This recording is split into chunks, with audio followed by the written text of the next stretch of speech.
Okay, so this is my talk on objective sampling strategies for generalized locomotion behavior in Lexicase selection for the A-Life Conference 2021 in Prague. This talk covers work by my collaborator at Grand Valley State University, Jared Moore, and me, Adam Stanton, from Keele University in the UK. So, first of all, I would like to introduce the topic. For the last few years, we've been looking at something called Lexicase selection, applied in particular to evolutionary robotics.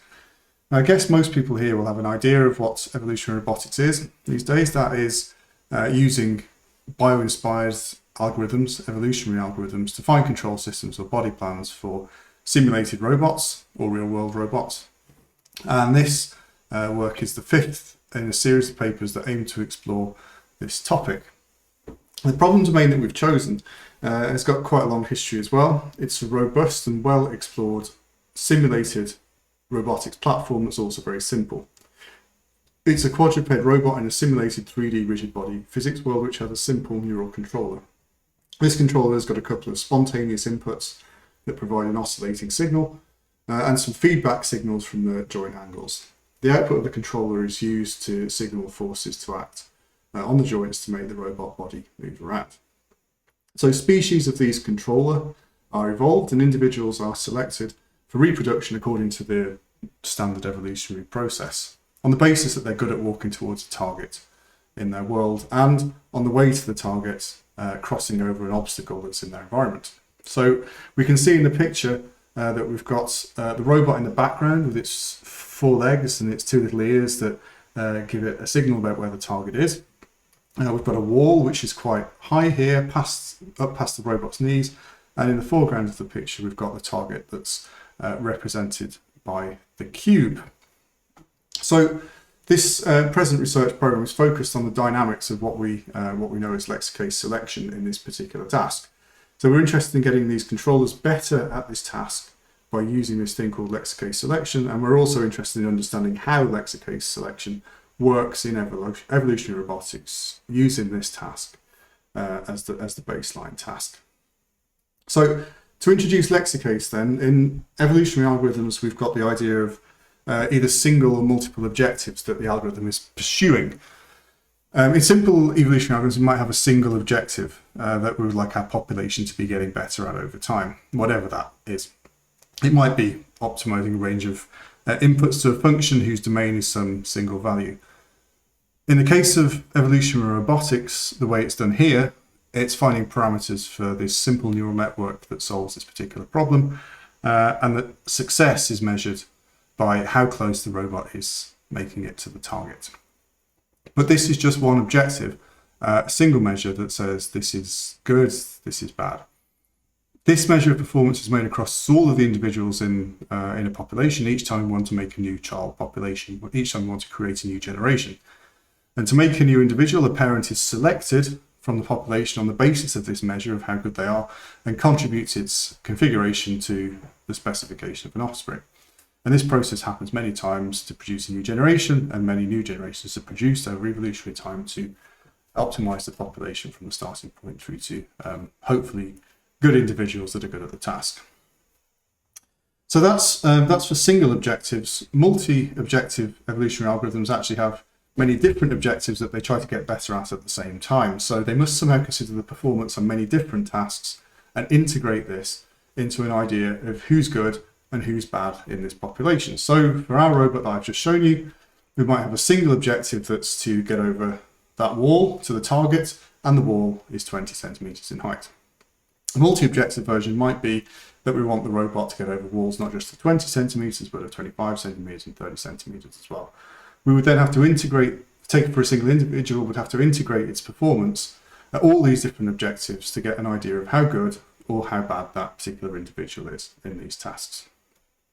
So we could imagine that the robot is good at the 20 centimeters wall, he gets to the target, but it's bad at 21 centimeters and gets stuck. And we want it to be good at both of these objectives. Now there's some discussion about the terminology of multi-objective versus many objective. So we think For this work of multi-objective selection is considering relatively few, less than 100 objectives that are in some sense mutually orthogonal, so they don't overlap or interact, or perhaps they do overlap into only to a small extent.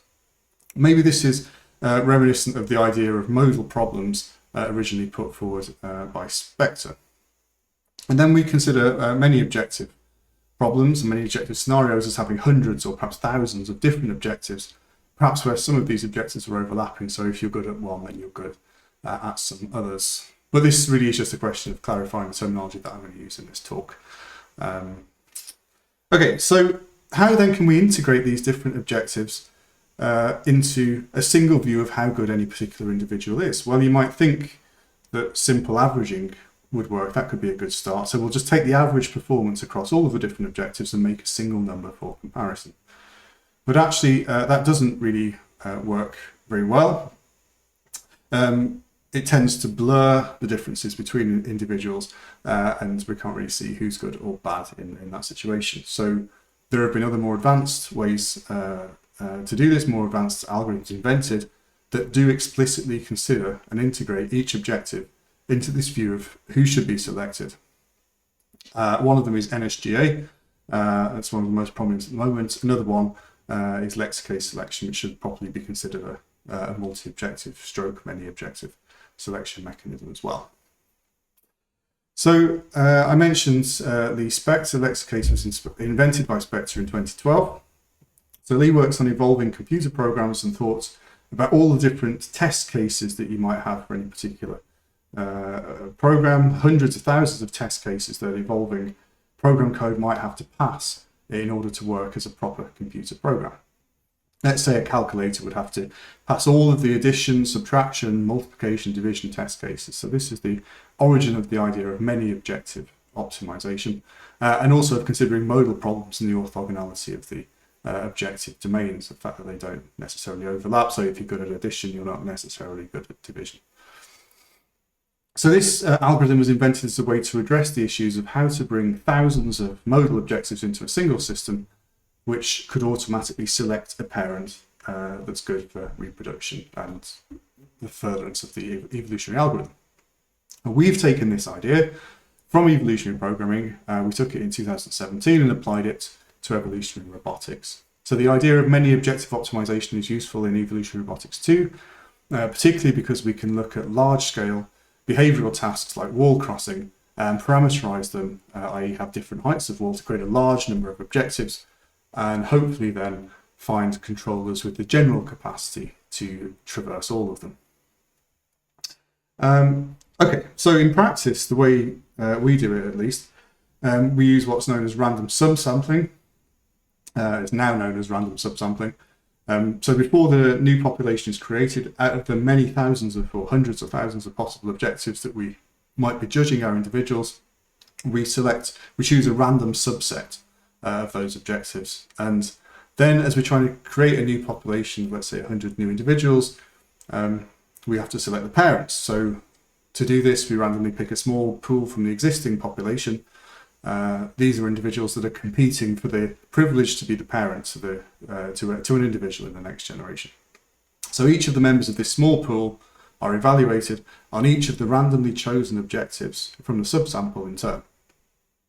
So the way it works then is that stronger individuals who perform well on some of these objectives get to carry on into the next round, and weaker individuals get discarded from the pool. So over time, as we progress through these random objectives from the random subsample that we picked as a subset from the whole palette of objectives, we're filtering individuals out of this potential pool until we're left with just one, who has beaten all of the rest on the sequence of objectives we've looked at so far.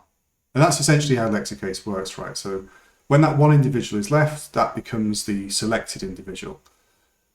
That becomes the parent to an individual of the next generation. If we get all the way to the end of our little batch of objectives without having arrived at just one individual, so if we've got two or more potential parents still left in that pool that haven't been eliminated, that haven't been filtered out because they've been equally good as the others all the way through, then we randomly choose between those ones that are left to pick the parent, and that's called a tie break, and that's what happens at the end of the process. So there's a lot of previous relevant work cited at the end that you can have a look at if you want to understand more broadly about what Lexicase is all about in all different contexts. From our side, from Moore and Stanton, we've done 4 papers over the last 4 years, as I said, starting back in 2017. That's when we first tried using Lexicase as a selection mechanism in many objective evolutionary robotics. So this was, let's take Lexicase, this idea of randomly ordering a subset of objectives and apply it to this problem of getting the robot to walk to a target, crossing over a wall of varying heights on the way. Perhaps Lexicase will help us to find controllers in that space which are good at generating gates that are able to get over all the different heights of the wall, good at generating generalized gates that can deal with all of the different parameterizations of that particular task. So we found with this paper in 2017 that it all worked quite well. Lexicase showed remarkable performance compared to previous strategies. We found some high quality controllers using Lexicase selection to choose the parents. And then after that, we kind of delved down a bit more deeply into different aspects of this that we found interesting or thought might be useful, either to better understand Lexicase or to get better robot performance from the controllers. And so then in 2018, we thought, well, let's investigate all of these parameters that we kind of guessed at or stabbed at in 2017 and try to find some that seem to be optimal for this particular problem. And we did that and found some nice parameters, and also we analysed 2 other aspects, tie-breaking that bit at the end where we have to randomly choose. So we analysed how that affects the operation of the algorithm. We also looked at how genetic diversity changes over evolutionary time in Lexicase selection, and is indeed maintained by Lexicase selection in a way that it isn't maintained by other selection mechanisms that we compared it to. 2019, we thought about trying to restrict the power of Lexicase, but we realized it was working very well. So what happens if we try to break it? So we restricted its power by reducing the opportunity to explore this many objective space on a generation by generation basis, constraining the range of objectives that were presented to the evolving populations over time to see if we could break it. Anyway, it's quite hard to break it. We had to really restrict that range of objectives to which the evolving populations were exposed in order to reduce its efficiency. That was another kind of interesting result about how that power of Lexicase is working. And then last year we did some clustering. We thought perhaps we'd be able to see specialists evolving in the population in the phenotype space. So by specialists, I mean individual kind of subpopulations which are good at specific aspects of this task, perhaps good at walls of this height but not this height, and so on, and marry these up, these clusters in performance space with clusters in genotype space, and say, well, actually these are populations which have been maintained as separate subpopulations in the gene pool because they're good at parts of the task, and sometime later on are coming together or being eliminated or developing into generalists who are good at the whole task.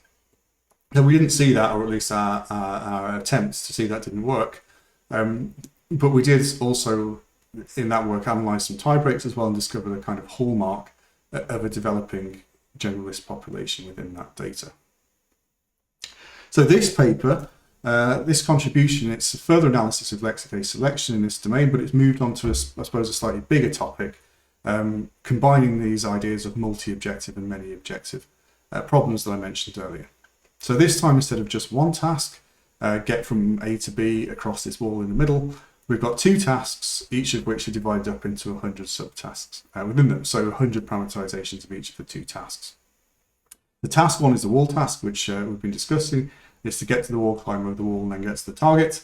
And this wall can be one of 100 different heights, and you've got to figure out how to get over all different heights. And task 2, which is a slightly simpler task, is simply there's no wall, it's simply turn and walk. So turn to a certain direction and walk to the target in that direction. So the target moves on an arc of 180 degrees, starting with the middle in front of the agent. And each time the target be in any of these places, and we've divided that up into 100 different locations that the target can be. Walk to a specific point on a semicircle around the robot. So we want to test the evolving populations on both of these tasks and have them get better at both at the same time using Lexicase. So the question is, what strategies are best, given we now have 200 total objectives from the 2 tasks, to pick from at any different selection points So the question is, which strategies are best for integrating both of these tasks together into the single Lexicase selection process? And by best here, I mean a couple of things. It can mean most efficient, so could do it in the fewest number of evaluations, or we could mean the highest performance, i.e. get the most capable wall crossers and the most capable walk and turners to evolve from these systems. So this is what we're looking at in this particular paper. So I have here a couple of preliminary ideas for how we might go about integrating those two things, a few sketches for how to bring those tasks together. Task 1 and task 2, as you can see from these sketches, are divided into 100 objectives, and the question is, which of these different options that we've got here, these different ideas for integrating these tasks, works best, and how do they affect the dynamics? And this best, well, in this case, we're comparing it against the baseline population that hasn't had two tasks integrated together. They've just been exposed over evolutionary time to task 1, the wall task. So for option 1, we thought, well, we can just take the 100 objectives from task 1 and the 100 objectives from task 2, and when we choose the objectives for Lexicase, we'll just choose randomly and uniformly from those 200 with equal chance. So you can see here the naive 2T sketch at the top in the middle. In generation 1, we've picked 1, 2, 3, 4, 5 blue ones from task 1 and 1, 2, 3 red ones from task 2. And the ordering is blue, blue, red, blue, red, blue, blue, red. So there's a slight imbalance, a few more blue ones than red ones, but there's a mix of objectives in a mixed order from the two tasks. In generation 2, we can see we've only got 2 blues and 6 reds, and it goes red, blue, red, red, blue, red, red, red, and that would be the objectives against which this next pool of potential parents has been, or these next multiple pools for each new individual is created, are being evaluated and filtered. So that's kind of, we call that the naive strategy, because sort of like naively bunch them all together into the same system. For option 2, we thought, well, what about if we really try to focus on each task for a bit of time and try and generate some specialists in that population who are good just at those tasks. So we call this one the flipper because we're flipping between tasks. And there are 2 things to this. We'll flip once every generation. So in generation 1, we'll use task 1. In generation 2, we'll use task 2. And then in generation 3, we go back to task 1 again. We thought, well, actually, we could extend that a bit over evolutionary time as well. So we also did 50 generations per task. So from generation 1 to generation 50, it's task 1. And then from generation 51 to generation 100, it's task 2. And then 101 to 150, it's task 1 again. And so on. So you can see here on the second sketch, flip N 2T, the middle picture there, we've got all blue in generation 1, all red in generation 2, and so on. And so on. And option 3, the third option, we're calling even shuffle. Well, this is like option 1, really, like the naive option, except that it makes sure that at all times there's 50% of the objectives from task 1 and 50% of the objectives from task 2 every time. So the thinking here was perhaps to encourage more generalists to evolve in the population by making sure that the task exposure was even all of the time, to make sure that everybody is reasonably good at both the tasks over time as evolution progresses. So these are the options we investigated alongside a baseline of just evolve against task 1 all of the time. This allows us then to compare these strategies that have had 2 tasks in their evolution. Are they as good as the ones that have only had 1 task? Are they worse at it? And also, how did the ones that only saw 1 task get on when they were checked against task 2? We're asking if there's any overlap a little bit with that question between the 2 tasks.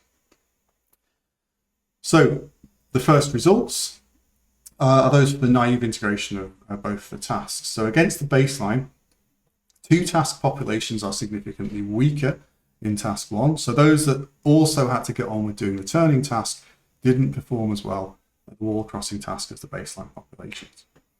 And against the baseline, 2 task populations are significantly stronger in task 2, which is clearly unsurprising because the baseline has never seen task 2. Although occasionally the baseline had some reasonable performance because there were components of turning to go towards a target that are inside task 1 as well. The Populations that had seen that task as part of their Lexicase scheme were significantly stronger at it. But we thought there are now 200 objectives. Populations are only tested half as much on task 1 because we're going to do it for the same amount of evolutionary time. So we had to do something about this to check. So we took into account these fewer evaluations on task 1 for these 2 task populations and evolved them for 10,000 generations instead of 5,000 generations. And then it turns out that this group, those that have now had the equivalent amount of time looking at task 1 as the baseline, are not significantly different in task 1. Their performance is improved. So effectively we've had to compromise on some computation time, do it for twice as long, but that does make up for the fact that the populations are not seeing it so much. So result 2 is about the effects of the objective sampling mechanisms. So in terms of task performance, the difference between the naive strategy and any of the flipping strategies and the even shuffling strategy is not really worth speaking about. So our conclusion here is we would choose the naive strategy because the other two require some parameters to decide on. If you're implementing it, how much time would you like to flip for? How much do you want to balance the task between task 1 and task 2?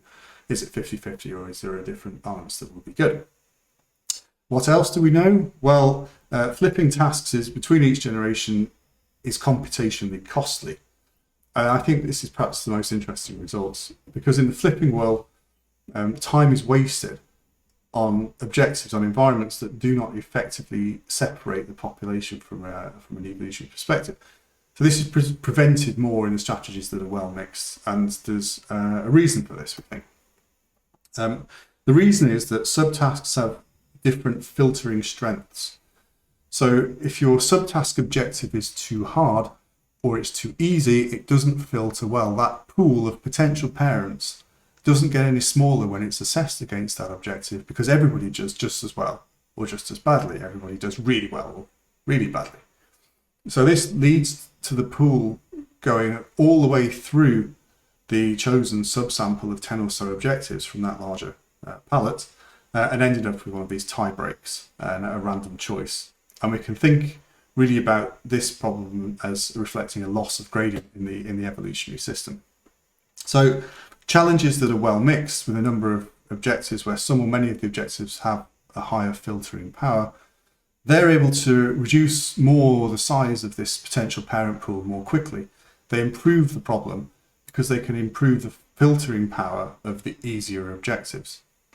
Because getting better at the harder tasks sometimes reduces performance on the easier tasks, this adds value to the easier tasks because they become more selective. They become better filters. So if you've improved at something difficult, you kind of compromise on your ability to see the easy stuff, then the easy stuff becomes useful to do again because you can get better at that as well. So the population kind of is pulled back to a place of competency on the easier objectives as well. Now the point about inefficiency is that the low utility, the low filtering power challenges promote inefficiency because you've got to go through a large number of objectives to get to the tiebreak. There's a lot more evaluation in this situation, and these low utility challenges occur more frequently in the flipping strategy. This is because one of the tasks on the whole is easier than the other task. The turning task is easier than the wall crossing task. Now this might also be expected, but actually the effect is very pronounced here. And you can see on these plots, the top plot is the environmental filtering power for all of the objectives in the problem, the filtering strength of each objective. On the left-hand side, you can see objectives 0 to 100, and these are the objectives of the wall crossing task. You can see on the extreme left and the extreme right, you've got a very low percentage selected filter, so very low filtering power on the extreme left and the extreme right. Well, this makes sense. This is because on the extreme left, there's pretty much no wall in the way, so most individuals can just walk straight across it. And on the extreme right, well, there's a massive wall in the way, and nobody can do it. So everyone has the same performance in these situations. So these two extremes don't filter well. Whereas in the middle, we can see that those walls are actually allowing better controllers through and filtering the weaker ones out. Now, out on the right-hand side, the curve is the other way up, but the principle here is the same. So the right-hand side is the objectives for the turning task. We have got more filtering in the turning task at the extremes, and less in the middle. And this is because it's harder to turn 90 degrees left or 90 degrees right and walk to a target as it is to walk straight ahead to a target that starts out dead in front of you, which is the objective 150.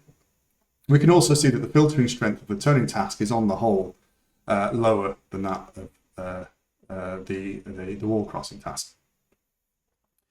So on the bottom plot, we can see the count of occurrences of environments over evolutionary time. So how many times do these environments pop up as part of an evaluation? And we can see that there's a pretty much even and fairly low comparatively count of environments on the left-hand side for the wall crossing environments, the environments for task 1. This is low because these environments are better at filtering. So Lexicase is finding a parent from that pool of parents earlier in the process of going through all of the subsample of objectives. On task 2, on the right-hand side, we've got many more occurrences because, in fact, these environments are not filtering well at all. And most of them are being used from the subsample. Each time we need to find a parent. In fact, we might be using all of them and getting all the way through to a tie break. So this is kind of the interesting little bit of deeper analysis about how this task structure is affecting these strategies that we're using for task integration in Lexicase selection. So in conclusion, then, multi-objective selection works really well in evolutionary robotics with Lexicase selection. So this is an option to consider if you are building evolutionary robotics platforms and would like to investigate learning to do multiple tasks. If you plan to do this, consider the naive approach first, because other approaches don't seem to be worth it, either in terms of task performance or in terms of computational efficiency. Particularly because the computational efficiency can get a lot worse in certain situations. So you must also consider the filtering power of your test cases as well. And try to minimize the time wasted on cases with low filtering power. And where to go in the future? Well, there's some interesting questions here. What happens when the number of objectives within each meta task is significantly different? So if you've got 100 different wall heights, but only 3 different directions, which you might want the robot to be trained to go in, how best to integrate these things together into a single view within Lexicase? What happens with more than 2 tasks? Does this result generalized? What happens when the tasks are antagonistic? When they conflict with each other? Getting better at one causes a worsening in the other. I think there's an interesting bit of theoretical work to do there about the dynamics of this. Is there a way to understand how to break the tasks down into many objectives? An interesting question. Why did we choose 100 different wall heights as a continuous quantity? Why divide it up into 100? Same for the different 100 gradations in the turning task. Is there a better or is there a worse way to do that, or a way to automate that? And talking about automation, could we build some kind of adaptive algorithm that's based on the estimated filtering power of these different objectives within these tasks, promoting objectives which have higher filtering power, perhaps improving performance both in terms of the quality of solutions and the computational efficiency? So that's it. Thank you very much. And there is some links and some stuff here for your further elucidation should you want to follow it up. Thank you for watching this talk.